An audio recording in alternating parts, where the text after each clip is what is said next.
Seigneur, je veux juste prier rapidement, Seigneur, que tu puisses ouvrir les cœurs, Seigneur, des gens qui sont ici, puis que dans ta grâce, mon Dieu, tu puisses venir toucher là où est-ce que chaque personne a besoin d'être touchée, Seigneur. Je te remercie au nom de Jésus. Amen.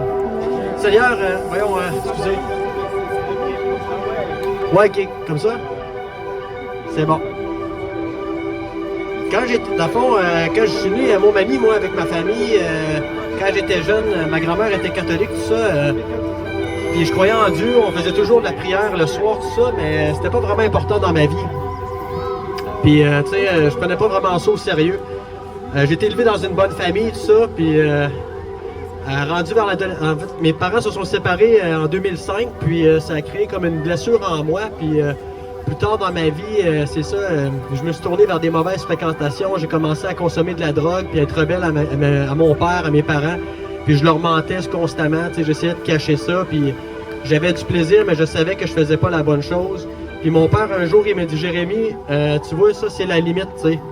Si tu dépasses ça, il va falloir que je te mette dehors de la maison pour que tu puisses comprendre, parce que je t'aime trop pour te voir faire ça, puis ici, c'est pas raisonnable, c'est pas acceptable. Puis moi, ben, comme bon adolescent que j'étais, ben, j'ai traversé la limite. Puis c'est drôle parce que c'était comme un événement complètement drôle. J'avais caché de la drogue dans un 2 litres de quelque chose que j'avais mis au recyclage. Puis ma belle-mère, cette soirée-là, par pur hasard, elle a eu la décision d'aller prendre les 2 litres dans le recyclage puis de les nettoyer. T'sais, je sais pas qui fait ça, là, mais ma belle-mère a fait ça ce soir-là. Puis ce soir-là, je me suis fait mettre dehors de chez moi. Puis mon père m'a envoyé chez ma mère, qui était divorcée à ce moment-là, à Saint-Pierre. Puis ma mère me parlait de Jésus, mais j'étais comme ton Jésus, je veux pas vraiment rien savoir de lui, tu sais, j'étais en trouble. Mais la semaine qui a suivi, par exemple, elle m'a présenté le témoignage d'un homme qui s'appelle Bill Louise. Cet homme-là, voyons, c'est un Américain qui ça fait 28 ans qu'il est chrétien. Puis il témoignait, lui, qu'un soir, il s'est levé pendant la nuit pour aller boire de l'eau. Puis le Seigneur l'a pris, puis l'a sorti de son corps, puis l'a amené en enfer. Puis ça a duré 23 minutes, puis ça a été une vision d'horreur où est-ce qu'il a vu plein de choses. Puis moi, j'ai écouté ça avec ma mère, puis j'ai fait « Wow! » Moi, si cet endroit-là existe, puis j'y vais. J'étais convaincu, parce que je venais de me faire mettre dehors.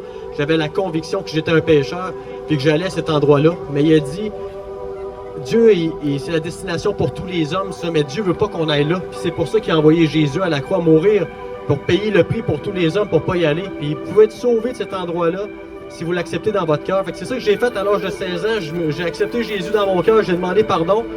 Puis j'ai cru, puis dès le lendemain, j'étais transformé. J'avais un cœur nouveau, je me reconnaissais pas. J'ai commencé à aimer les gens à mon école, à demander pardon.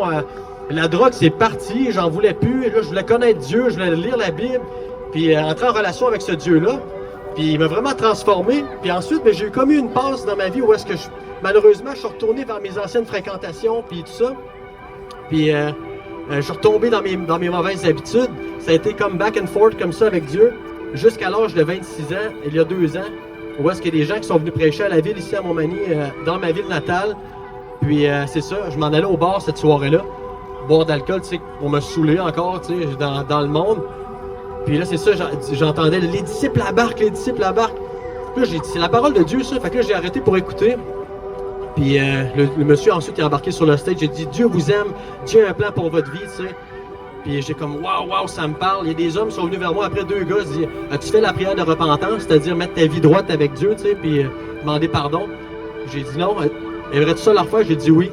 Cette soirée-là, j'ai demandé pardon au Seigneur encore, j'ai dit, je veux mettre ma vie droite avec toi.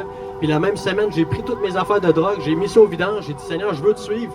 Puis je me suis mis à genoux dans mon appartement, puis j'ai fait, Seigneur, j'ai essayé toute ma vie,